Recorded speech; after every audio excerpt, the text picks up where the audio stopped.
Hey guys, and welcome to the video. Terraria contains a large variety of different events that you participate in to gain special items and rewards. Along with these rewards, many of the different events are good ways to make money in the game. So what I want to do today is find out which event can make you the most money after completing it. To do so, I'll test 10 of each of the different events to keep track of how much money I get each time. Then I'll be able to find the average amount of money made from each of the different events. Before I get started, however, I need to decide which events I will be testing, because there's a few that just don't make a lot of sense for this experiment. For starters, I want to eliminate any event that you can't summon manually. Because I want to find out which event is best to farm money in, it doesn't make sense to test an event that the player has no control over, thus making it very hard to farm. This stipulation will eliminate events such as rain and the sandstorm. I also don't want to test the lunar invasion event. Although this can be spawned by the player, to do so you need to fight a boss before and after each event, which is not practical for money farming. Unless of course you want to farm the boss itself for money, but that's not really what this experiment's about. I should also mention that all of my testing will be done in hard mode to keep everything consistent, so for the events that change depending on the period of the game you're in, keep this in mind. So now that we know which events I will and will not be testing, let's get into the results. Starting with the least profitable event, the Frost Legion had an average of 7 gold and 15 silver. Now this shouldn't really come as much of a surprise. The Frost Legion only spawns a couple of different enemies, and they don't really drop anything other than snow blocks that you can't even sell. So the only source of money is the cash they drop directly, and they really don't drop much. So I would not recommend farming this event at all. Next we have the Goblin Invasion with an average of 14 gold and 93 silver. Still quite low, but over double the Frost Legion. The unique weapon drops from the Goblin Summoners can contribute a good amount of this money, however, so if you're farming this event in pre-hard mode, expect a lot less money in return. After the Goblin Army we have the Blood Moon at an average of 52 gold and 95 silver. Now although this is quite a bit higher than the previous two events, something to keep in mind is that this event lasts a whole night, whereas the previous two events only last until you've defeated all the enemies. So the Blood Moon might not be the best use of your time in the long run. The nice thing about the Blood Moon, however, is the fact that while you're fighting it, you have a pretty good chance of getting your summon back so that you can fight it again when you're done. Next up we have the Martian Madness at an average of 57 gold and 28 silver, and I would say this is actually a pretty good source of money. Not only do you get more money than the Blood Moon, but it's also faster to complete. The only downside is that you have to find a Martian probe to spawn the event, but this can also be seen as a good thing, because this means that spawning the event is free so long as you have a good place to find probes. The final event to average less than 1 platinum is the Pirate Invasion with 75 gold and 38 silver. The nice thing about the Pirate Invasion is that it's fast, and if you have an ocean mob farm,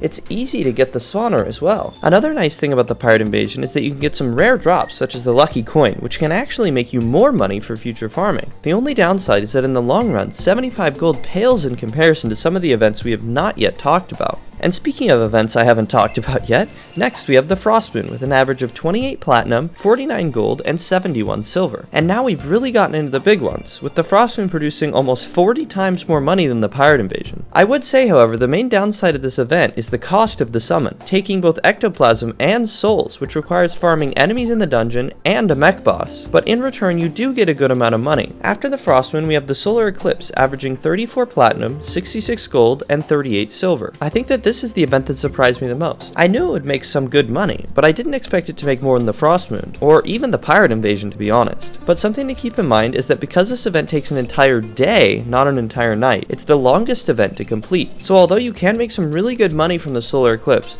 I probably wouldn't recommend doing it just because of how long it takes. And now we have reached the most profitable event, and I think this should come at no surprise, the Pumpkin Moon, with an average of 100 platinum, 30 gold, and 9 silver. Now I should mention that for all of these events I was using a 100% crit Zenith DPS build in a semi-AFK farm, so the rates of the money will be lower if you're fighting the events manually. However, this doesn't take away from the fact that the Pumpkin Moon is the clear winner when it comes to profit. Even though the summon is annoying to craft and it takes an entire night to complete, I feel the profits speak for themselves. To put this amount of money in context, the Pumpkin Moon averaged 1,432 times more money than the Frost Legion. I think that if you wanted to use an event to farm money, the Pumpkin Moon is the only way to do it. Unless you really don't want to fight an event that takes this long, then I would recommend the Pirate Invasion. But with that guys, we've gotten through all of the events that I tested. If you enjoyed the video, consider subscribing to be notified when I upload more in the future. And if you guys would like to see a video where I test which boss is the best for farming money,